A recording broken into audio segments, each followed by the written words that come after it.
It's our final week in the comeback series, so nobody will ever have a setback ever again after today. It's just great.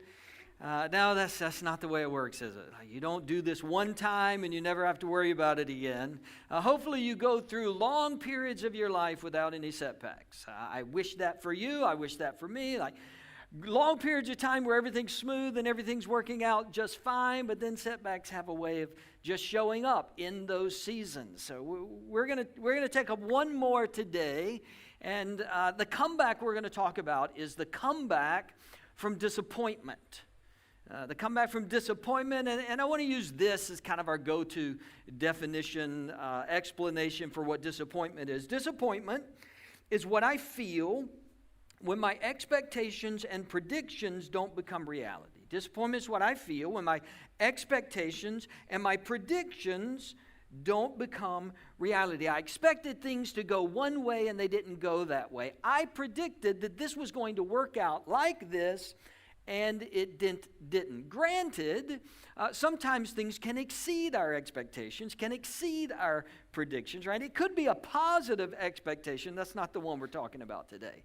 It's when we expected things to work out a certain way, and the way they worked out didn't meet our expectations. They didn't meet our predictions. I thought it was going to be better. I thought this was going to happen, and it didn't happen. Or I thought this wouldn't happen, and it did happen, right? I get disappointed when my expectations, and we could call expectations our hopes, our dreams, our goals. It can take on a lot of different names, but it is that expectation or prediction about how my future is going to go. Now, some people approach this expectation prediction conversation by saying, well, you should just lower your expectations, right? Maybe you've been told that, or maybe you've told somebody else that, or maybe you've heard somebody give that advice. Well, you should just lower your expectations and you won't ever be disappointed, right? Which is a pretty cynical, sad, jaded way to go through life,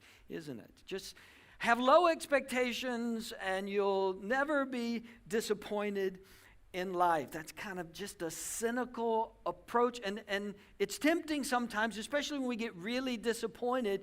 We say to ourselves, well, I'm just not going to care anymore. I'm just not going to have any expectations anymore. Sometimes we want to do that, but disappointments in one way, they indicate something positive about us, right? Disappointments show that we care. They show that we're invested. We desire certain things. We hope for certain things. Disappointment, in this disappointment shows we care idea, disappointments show that we have the capacity to be hopeful. That's a great thing. Like if you don't care who gets the job, you're not disappointed when somebody else gets it. If you don't care whether you get into that college or not, you're not disappointed if you don't get in. If you don't care who asked you to prom, then you're not disappointed when nobody asked you to prom, right? If you don't care, then you can't be disappointed. But when we are disappointed, it shows that positive side of us. The problem with saying you don't care, which is what some of us kind of retreat into, I just don't care. I don't care what happened. The problem is that our disappointment usually proves that we did care. Right? We can say we don't care all we want. We can say it doesn't matter to me, but there's that little part of us that when it doesn't happen, we're disappointed, and it reveals we actually do. We actually do care. If you don't care about anything, you're never disappointed, but you're also probably not a very good human. If you don't care about anything, like if nothing ever bothers you, if you never have hopes that don't get fulfilled, you're probably not a very good human. And sometimes we say, well, I don't care, but that's probably not true. Can you care too much? Probably. Can you care about the wrong things? Definitely. But we care. Our disappointment shows that we care. We're invested. We're not robots. We're not computers. We are emotionally invested in future outcomes, and that says something very positive about us. It says that we care. Now, with each one of these, we've been talking about a specific challenge that this particular setback brings. And here's the challenge I want to present when it comes to disappointment. The challenge is there's no one to blame. There's no one to blame. Now, you're already arguing with me about that. Okay, I realize we could kind of pick that apart just a little bit. The disappointment that I'm really talking about today, though, is largely that disappointment that it's not really anybody's fault. It just didn't go the way I wanted it to go. It just didn't go the way, it didn't work out the way I wanted it to work out. There were 10 people who all interviewed for the job. We were all qualified. I didn't get it. It's nobody's fault, right? We don't always come out of the interview feeling that way, right? But 10 people, 9 of us were going to be disappointed. There probably wasn't some conspiracy to keep me from getting the job. I went in, I did my best, I didn't get the job. I'm disappointed. It's really not anybody's fault. Sometimes they say that to you, right? That's the best. When they say, you know what, you were all equally qualified. We just decided to go with this person. That doesn't help, does it? It doesn't make it better. Yeah, I still didn't get the job. Right? But it's really nobody's fault. You applied for a certain college, you didn't get in. The admissions department is probably not conspiring against you. There was just various factors, and that didn't work out. I mean, there is a large amount of disappointment that is really nobody's fault. It's just that the circumstances didn't work out the way I wanted them to work out. Now, we tend to find somebody to blame, don't we? When we're disappointed, we're pretty good at assigning blame. Well, it was their fault. Well, it was that person's fault. Well, they're the reason that this didn't work out. We're pretty good at assigning blame. Several years ago, maybe you watched it, the Michael Jordan documentary that came out. I can't remember the name of it, but it was several years ago, and it kind of chronicled MJ. Michael Jordan would create conflict with another player in his mind that didn't really exist just to make him play better against that person. Do y'all remember that? Did y'all watch this series? Like, he would assign something that another player said about him, and the player never said that thing, but he convinced himself that he did just so he would compete against that person. Worked for MJ. Right, absolutely worked for MJ. He's a bazillionaire, got shoes, and arguably greatest basketball player ever. Worked for MJ. Probably not going to work that well for us. If every time we're disappointed, we try to assign blame. We try to say, well, it's their fault, or it's their fault, or this is what happened. Sometimes it makes us feel better to have somebody to blame. Then again, sometimes we blame ourselves, and that doesn't make us feel better when we blame ourselves. The problem with a large part of disappointment is it's really nobody's fault. There's nobody to blame. My expectation of how it would work, just that's not how it worked. Or sometimes our disappointment is very general. It's very general. We're disappointed with our circumstances, just in general. Disappointed with my life. Just in general. It's not this or that or this, that. I'm in a season of life where I'm just disappointed. Right? The struggle with a lot of disappointment, not all disappointment, but the struggle with a lot of disappointment is there's not really anybody to blame. It's not necessarily anybody's fault. It's just I had hoped it would work out like this, and it didn't work out like that. What can happen, though, is that disappointment can lead to discouragement. And those are two slightly different things.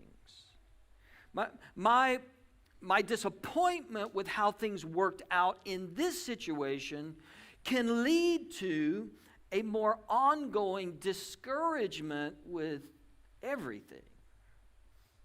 I'm not just disappointed that this didn't work out. I'm discouraged that I think nothing's ever going to work out. I'm not just disappointed that this didn't happen. I'm discouraged because I think nothing that I want to happen is ever going to happen. This temporary sadness of disappointment becomes a long-term discouragement of I'm always going to be this way. I'm always going to feel this way. Nothing's ever going to go right. And I mentioned the word sadness. That's what disappointment is, and discouragement, right? There are versions of sadness. I'm sad because this didn't work out the way I wanted it to.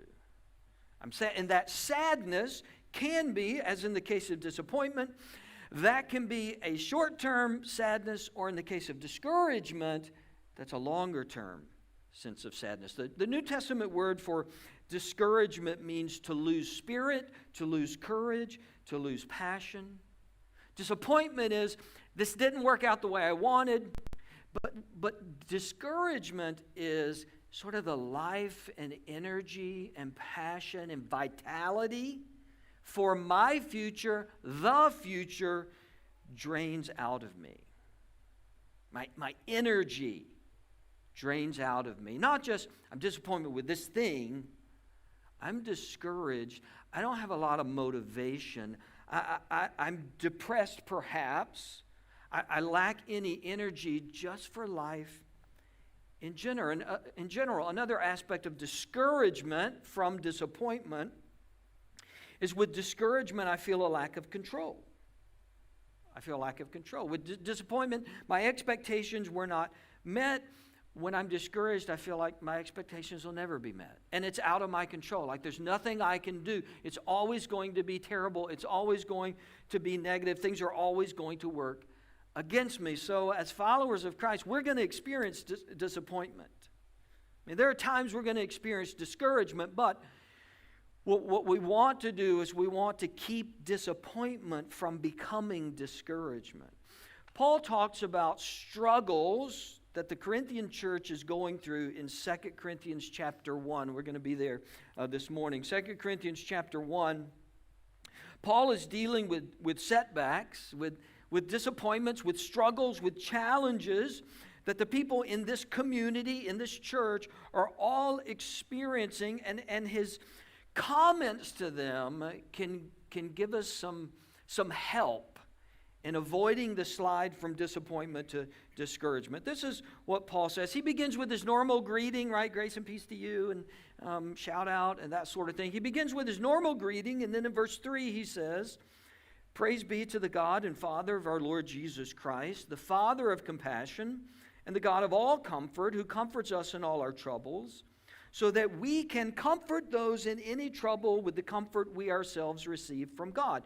For just as we share abundantly in the sufferings of Christ," okay, things are hard sometimes, "so also our comfort abounds through Christ.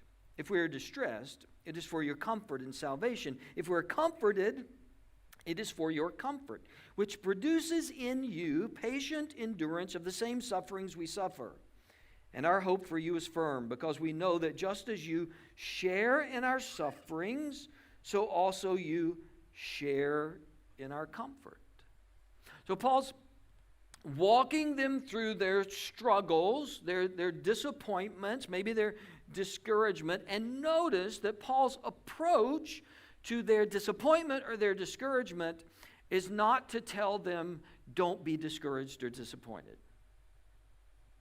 You may already know this, but telling someone to stop being disappointed or discouraged has never once helped someone stop being disappointed or discouraged. Like in the history of earth, someone that's already disappointed didn't have someone come in their life and go, "Well, just stop being disappointed." And they went, "Oh, why didn't I think of that? That helps me so much."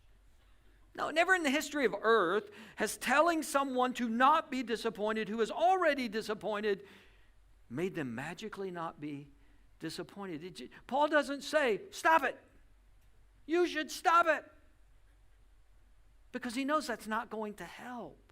Now, God tells someone to not be discouraged at one point in the Old Testament. Maybe you were thinking of that. Joshua chapter 1 verse 9, God says, "Have I not commanded you, be strong and courageous, do not be afraid, do not be discouraged, for the Lord your God will be with you wherever you go. Joshua is about to lead the nation into the promised land. There's going to be a lot of battles over there. And so on the front end, like before Joshua gets discouraged, God says, just a little warning here, what you're about to walk into is going to be tough. It's going to be tough. And you're going to be tempted to be discouraged. And I want to give you some encouragement. Don't start moving in that direction. I do think warning about potential emotions that you're not currently feeling can be valuable. I just went through this with one of my daughters. She's trying to make a decision between A and B. And as a part of our discussion, I said to her, look, whichever one you pick, either one's a good pick. They're both great picks. There's not a wrong pick. Either one you pick, there is going to come a time when you're going to be tempted to regret not picking the other one. Right? Because that's the way humans are. There's going to be some moment where you're going to have this little thought of maybe I should have picked the other one. Now, I said that because I know it's coming. I know she's going to think that, so I just want to give her a little warning up front. When this happens, it's normal, it's natural, it's okay. Don't let it kind of pull you under. I think warning about potential emotions on the front end can be very helpful. Once you're already in the middle of it, saying stop it doesn't help. It just doesn't help. It doesn't make it go away. Instead, Paul gives us some work that we can do as we're going through difficult times. For example, here's one of the things Paul points out. There is purpose in our disappointments. There's purpose there. You may not see it yet. You may not know it on the front end, but God is at work. God is doing something. You're learning something. You're gaining something. Not saying that God caused it. Not saying that God likes it. Not saying that God wanted it. Just saying that God doesn't waste it. When you and I are already going through disappointment and discouragement, God doesn't waste that season. God steps into that season and says, look, there are things I can teach you through this. There are ways I can grow you through this. There are ways you can become someone new, a better version of you, because you're in the middle of this. And one of the things he teaches us is that struggles remind us that the Father of compassion is always with us. It's one of the things Paul says. Struggles remind us, disappointments, discouragement. They remind us that the Father of compassion is always with us. We've sort of carried that theme all the way through this series, but it bears repeating. Paul says, hey, look, the Father of compassion is with you. You are not alone. You are not experiencing this alone. God is with you in all your troubles, Paul says. Not some troubles. Not the really big troubles, but not the small ones. Not the really small troubles, but not the big ones. Paul says, the Father of compassion is with us in all our troubles, every single one. Anything that we're facing, anything that we're struggling with, but he's not only showing us compassion, because he's the Father of compassion, who comforts us in all of our troubles. He's not only showing us comfort and compassion, he's producing comfort and compassion in us through our trials. Say it this way. Through his comfort to us, he is multiplying our ability to comfort others. Through his comfort to us, he is multiplying, building an ability within us to comfort other people. How do we learn how to comfort people in their disappointments? We learn how God comforted us in our disappointments. We learn from people that God sent to us to comfort us in our disappointments. How do we know how to care for somebody in their struggles? We learned how God cared for us in our struggles. We learned how godly people showed up in our life when we were struggling. God, if we allow him in our disappointments, he will teach us how to be people of compassion, like he's a father of compassion. I think one of the worst things is to be comforted by somebody who's never needed comfort. One of the worst things is to have somebody try to show you compassion when they've never really needed that sort of compassion in their life. God teaches us to comfort others. God teaches us to show compassion towards others in our struggles. Let me read that portion again. The God of all comfort, who comforts us in all our troubles, so that we can comfort those in any trouble with the comfort we ourselves receive from God. We're receiving from God. We're learning what it means to be comforted so that we're better able to comfort others. In the next verse, Paul says that Christ's comfort abounds in us during our struggles. Like it's multiplying, it's growing. My ability to have a compassionate heart grows when I'm in a place that I'm receiving comfort. And the opposite of that is true as well. We can't comfort well if we've not been comforted. Not saying we can't comfort at all. Like if you've not been through a really big tragedy in your life right now, I'm not saying you can't comfort at all. I'm not saying that you don't have any compassion. Not saying that at all. But I'm saying there is a depth of comfort and compassion in the life of somebody who's been through some stuff, right? Who's seen some things, who's traveled some hard roads, who's had some difficult losses. There is a level of comfort that that person has learned because of their own struggles. This is what God's producing in us, in our disappointments, in our discouragements. Something else that happens when we struggle, we learn to endure through struggles. We just learn to endure. We learn to keep going. Again, a theme throughout this whole series. We just learn to keep going. We learn to persevere. We learn that. We get better at that. As a matter of fact, the only times that we learn that is when there are struggles. It's the only time we exercise that muscle. It's the only time we get better at enduring. There is no strengthening of my endurance level when everything is good. There's just not. I've never said to my wife, we got to endure this season when we've got so much money. I don't know how we're going to make it through. Like somehow we got to persevere having all this extra cash around. I don't know how we're going to make it, but we got to keep going through. Never said that. Never had a lot of extra cash around for one. But we've never said, man, all the bills are paid. How are we going to make it? We've never said, you know what, everybody's healthy. Your mom's healthy. My mom's healthy. My sister's healthy. Your sister's healthy. All the nieces and nephews are, like, everybody is healthy. How are we going to get through this? We don't have to endure that season. We learn to endure when life is disappointing and life is hard, life is struggles. I say this all the time. Nobody signs up for that, right? Nobody signs up for that. But when we're in it, God doesn't waste it either. God says, I'm going to do something. I'm going to teach you to be compassionate. I'm going to show you how to comfort others because I'm going to comfort you, but I'm going to build in you some endurance, some endurance. Runners in the room, how do you build up endurance? Pain and pressure and time, right? Pain and pressure and time. That's how you build up endurance. You don't go from running 1 mile to running 10 miles the next day. You build up endurance. If you do, you're going to get hurt and you're going to need a doctor. You build up endurance through training and perseverance and sweating and hurting and ibuprofen, right? You build it up slowly over time. Don't do a lot of distance running anymore. But when I talk to somebody about distance running, and they're trying to run a big, long race, one of the things I always warn them about is there comes time when you're building up endurance for a really long race, when you finish a long run, and you're tired and you're hurting, and then you do the math. In your brain, you say, okay, on race day, I have to run what I ran today, plus the halfway point is when this happens for most people.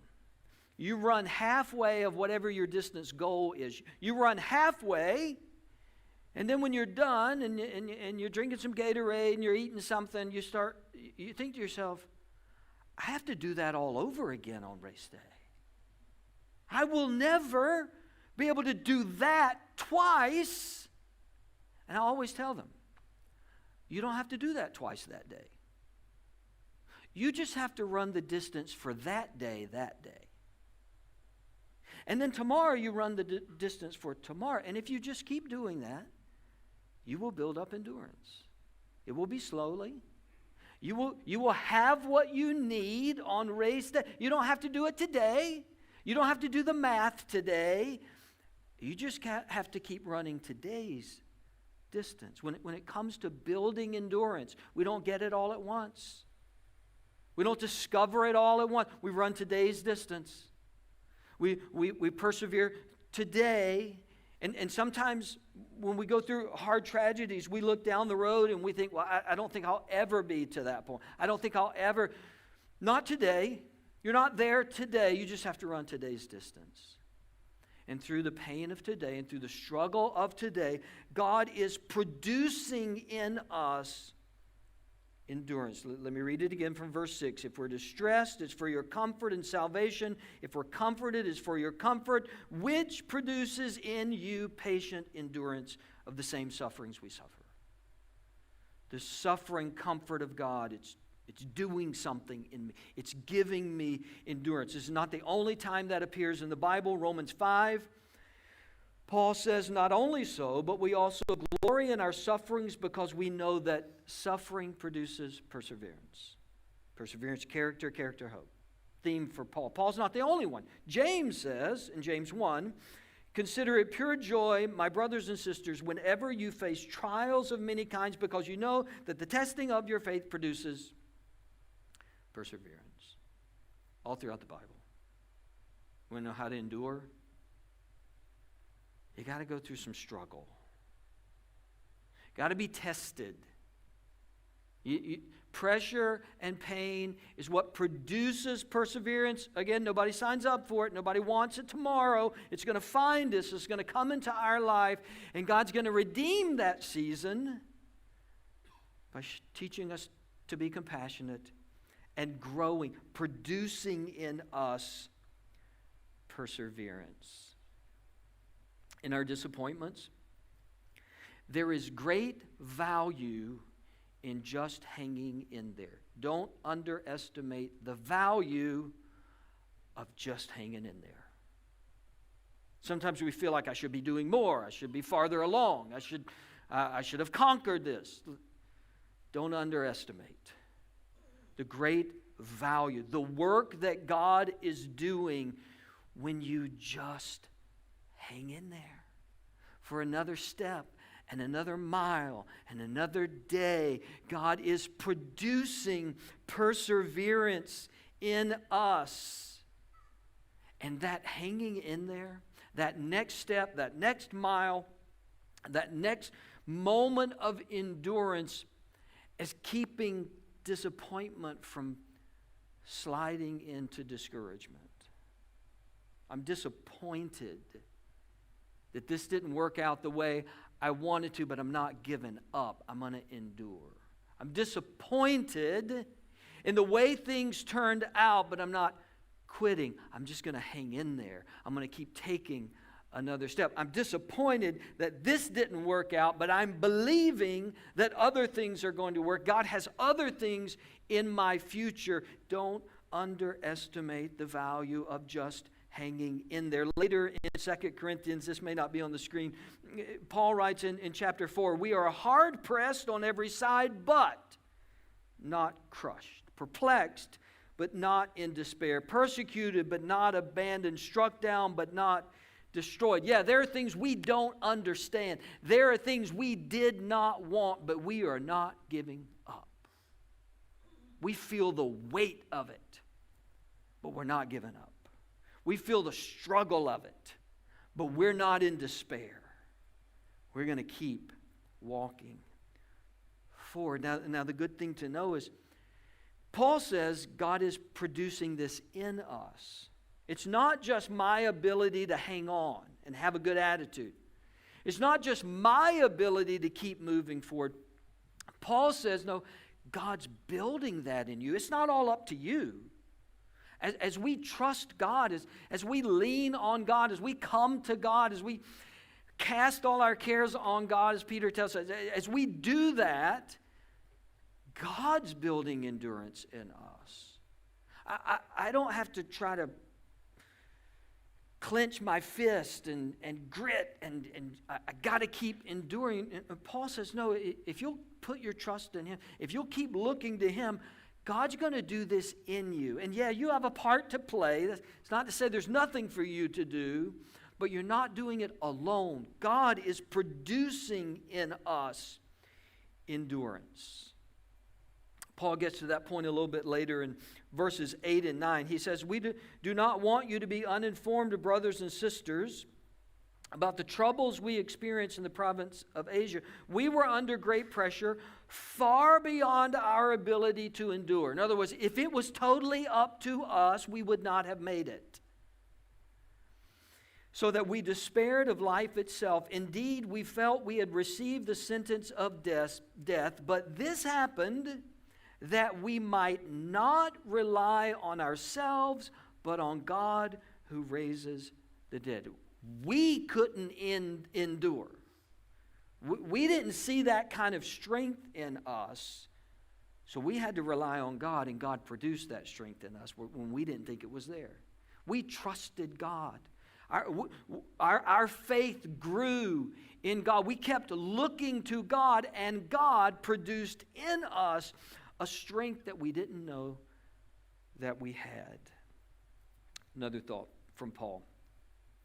Shared disappointments can be a source of strength. Shared disappointments can be a source of strength. Some of us are guarded with our disappointments. Some of us don't like sharing our disappointments, not saying you should share it with everybody. Some of us don't like sharing our disappointments. Some people don't like being honest about our disappointments. I'm kind of in that category. And a lot of it's pride, because we want everybody to think we got it handled. I'm handling it. I'll let you know when it's handled. I'm going to handle it. I don't want to talk about it. But Paul reveals that there is power and strength and comfort when we share our struggles with one another, when we share our disappointments. He's been talking about to the Corinthians, this is what you're going through. And then he makes this turn in verse 8. He says, we do not want you to be uninformed, brothers and sisters, about the troubles we experienced in the province of Asia. This is Paul saying, you may not realize it, but I get what you're going through. Let me tell you about some of my moments. Let me tell you about some of my struggles. This is that wonderful line that happens when you're in relationship with somebody, when you say something and they say, me too. I felt that too. I've been disappointed in that way too. I've struggled too. This is Paul's me too moment. Paul saying, I don't want you to think we've got it all together. Here I am telling you about God's comfort, and He's building endurance in you, and you need to trust God. I want you to know that we've felt that weight before too. I've felt that weight too. Now, there are wrong ways to go about this. This is not a complaint session. It's like, oh, everybody's life is terrible. My life's terrible. All of life is terrible, then we die. It's not that. And it's not Paul trying to one-up their struggles, right? We all know that person. Like, you barely get your struggle out, and they go, oh, well, wait, let me tell you what happened to me.